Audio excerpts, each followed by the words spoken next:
Hey everybody, so we are doing the daily reading.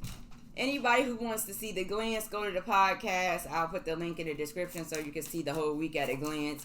And it was a lot of energy over there. So now that we over here, we looking at this overall energy for Aries, this Uranus Neptune energy, right? Let me move this out the way because it's in the way. All right, let me get my wheel just in case we need it. I know I like to use the wheel. Alright, so you're dealing with this Uranus, Neptune energy. A discussion of the Pisces, Aquarius energy, this air, water energy that takes place, friends, social circles, things of that nature. Secrets, hidden activities, confinement, institutions. This is an overall discussion. This is general, so this doesn't, when you're dealing with Aries, you could also be dealing with institutions, literally people with power, status, people that's overbearing. But when you put this in combination with this fire, water, air energy, right? It can get a little mixy, okay? So let's see what Saturn is talking about in combination with all these numbers right now. Air, Gemini, Libra, Aquarius energy, the airs. So you're talking about duality, balance, relationships, partnerships. You're talking about mentality, expression. Who else are you talking about? We got Gemini, Libra, and then we have the friends and the social circles and hopes, wishes, and long-term plans and things of that nature. This is what's being talked about when you're dealing with Saturn. You're dealing with the 10th house. So you talk about public reputation, honor, profession, employers, and authorities and elders like the mother and the father and stuff like that. You talk about this earthy energy here. You also talking about stabilizing and building foundations, investments, the physical presence, the physical body when you're dealing with earth energies, not necessarily towards for Capricorn, right? So let's see what Uranus and Neptune is talking about. Okay, dealing with these social circles and confinements and secrets and hidden activities and this good old Aries in the first house, right? Personality, appearance, and temperament. And so you got Neptune that comes up here. Alrighty.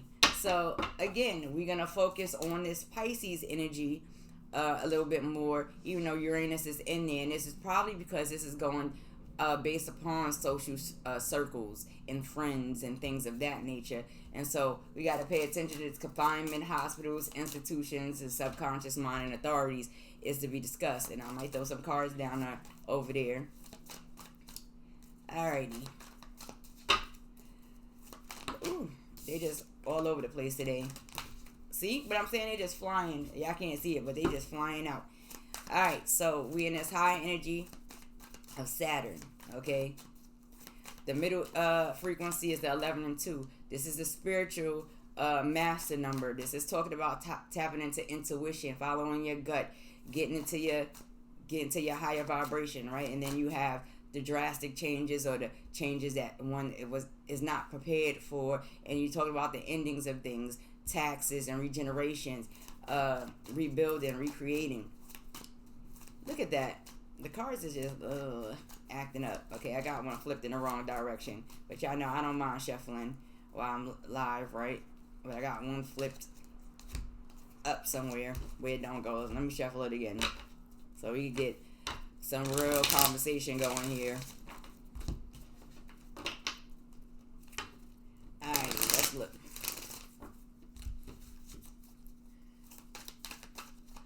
Let's get some details with this air sitting in Saturn, and we have Saturn in a high frequency over here.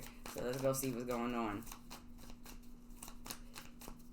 And I like to say that the 11 and 2 is also the higher aspect of the moon energy, the 4th house. So anyway, let's see.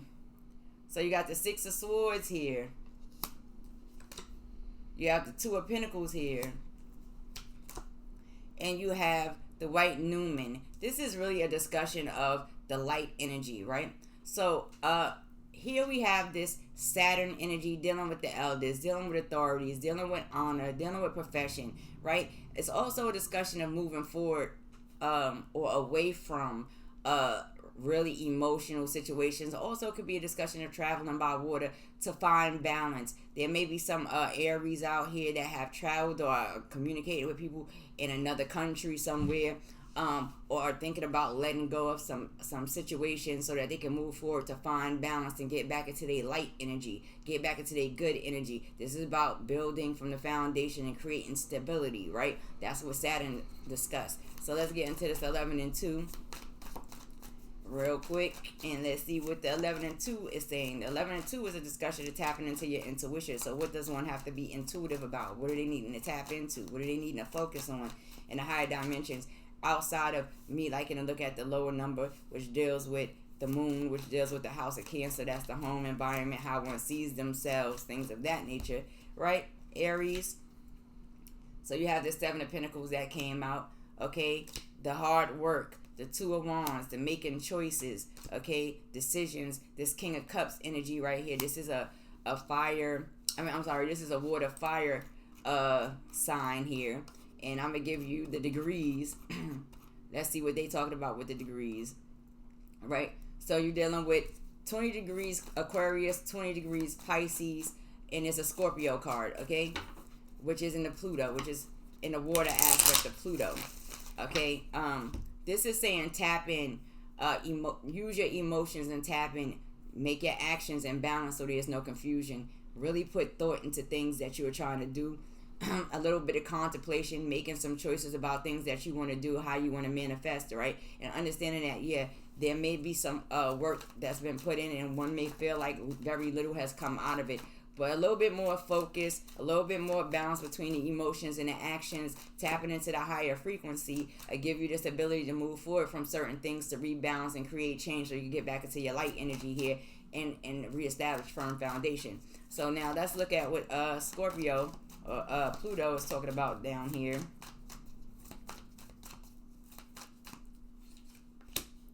The Star, okay, that's Aquarius energy. You got the Queen of Cups here. And so when you're talking about this Queen of Cups energy, right, you're talking about 20 degrees Gemini, 20 degrees Cancer, right? But this is a Cancer card. This is double water energy, okay?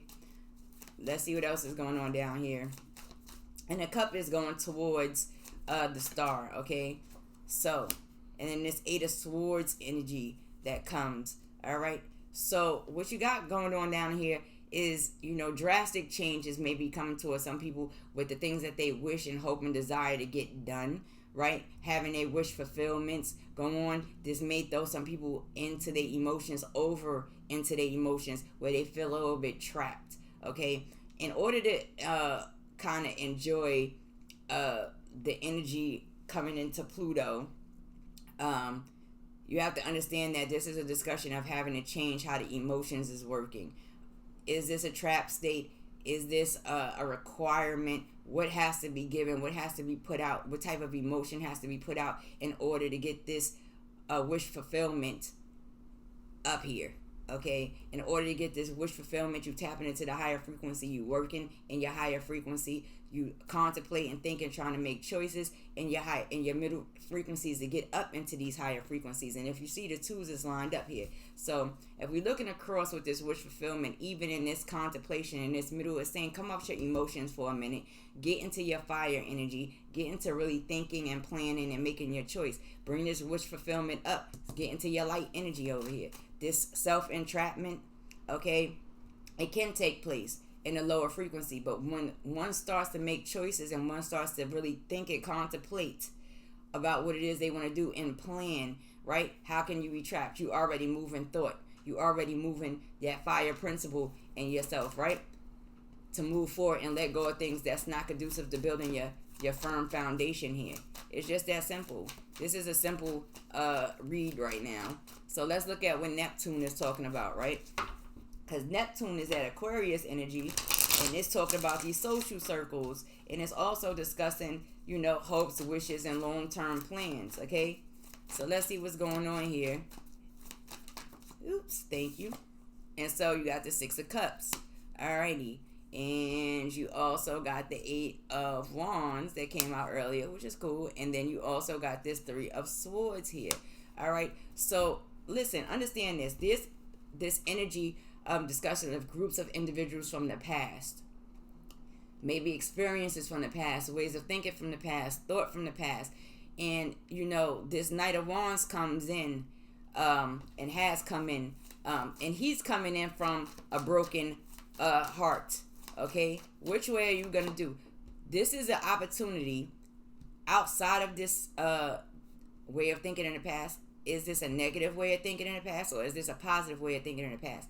The action is this: one may experience broken situations in secret, or based upon things that groups of people have done, said, or tried to push out there, and that's all fine and well. But at the end of the day, if you travel, you will find messages in your past that will actually bring you out of particular situations, right? Not so much focusing on the broken aspects of what's going on here, or who's trying to break what, but what information do you already have access to? What understandings do you already have access to that'll bring you into a good state of being, so that you can continue to create regardless of anything negative going on behind your back, or how you feel about people and things going on in secret. That's what it is.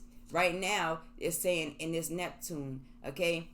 Also, there may be some, in another frequency, there may be somebody that's traveling back to somebody from their past, trying to reconnect to somebody from their past, wanting to reestablish with somebody from their past after they got their feelings hurt, okay? In secret. So, pay attention to that, Aries. People who have Uranus and Neptune dominant, or Aries dominant, right? There may be somebody that's really, really heartbroken and really got their feelings hurt and really trying to travel in and communicate with somebody from their past. All right.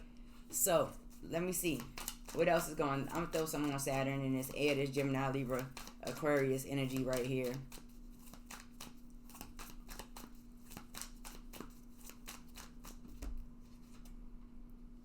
So you got this Ten of Swords here. You have the Five of Cups here. You have the Chariot here. Understand, this is why Saturn is important when the air comes down, people. This is exactly why Saturn is very important when the air comes down. First and foremost, there's certain signs that Saturn does very well with when it comes to the air. Libras is one of them. There's certain things that may be ending, as far as when you're dealing with air, you're not only dealing with actual signs, but you're dealing with a form of vibration, movement, communication, thought, the things you cannot see, right?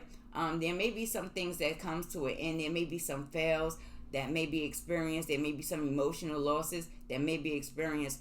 And still, this Chariot comes. And usually, the Chariot sometimes comes as a discussion of traveling by land and stuff like that, right?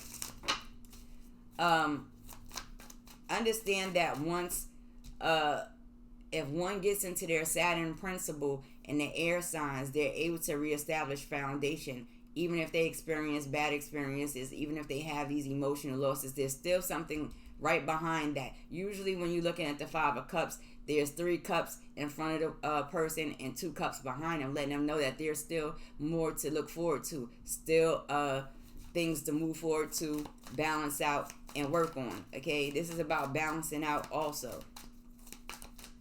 Right? And then when you're dealing with the Chariot, it also deals with the sign of Cancer, which deals with the 4th house. So it still brings you back to this home environment and things of that nature. Dealing with air signs and Saturn and building and reestablishing and knowing how to create firm foundations. So, and then you put this in conjunction with Aries. Aries need to pay attention to that because they have a hard time in the signs of Libra also, right? And just to be fair, they not only have a hard time in the signs of Libra, but they do have a little fall when it comes to the 4th house of Cancer, right? So they do good though in Capricorn. And so this is why Aries should be focusing on that area and also trying to make sure that they maintain balance in Libra, which is partnerships, relationships, duality, marriages, right? And in the family aspects. Okay, so anyway, all looks fitting right here. Ladies and gentlemen, Stay in your higher frequency. Let go of things that throw you into your emotions, Aries, because Aries don't do very good with their emotions. Okay, try to balance out things, create changes so that you can stay in your light principle. If you are not yet in that energy of your Capricorn, your Saturn energy, tap into your 11 and 2. Don't get discouraged when you try to put in work and get things done and things is not producing the way you want. Further plan and think. Stay out your emotions, okay? And at the end of the day, there will be some people who want something and desire something and may not get their wish fulfillment right away. It's more likely because one is too far in their emotions, and therefore it's like a self-entrapment, even though there are exit ways out. And the exit way out is to start planning and putting your thoughts together, your actions together, what it is that you want to do, how you want to do it, and not being afraid to let go of past issues and things like that, so that you can move forward into balance. So anyway, talk to y'all on the next one. Be good, deuces, and smooches, and all that good stuff.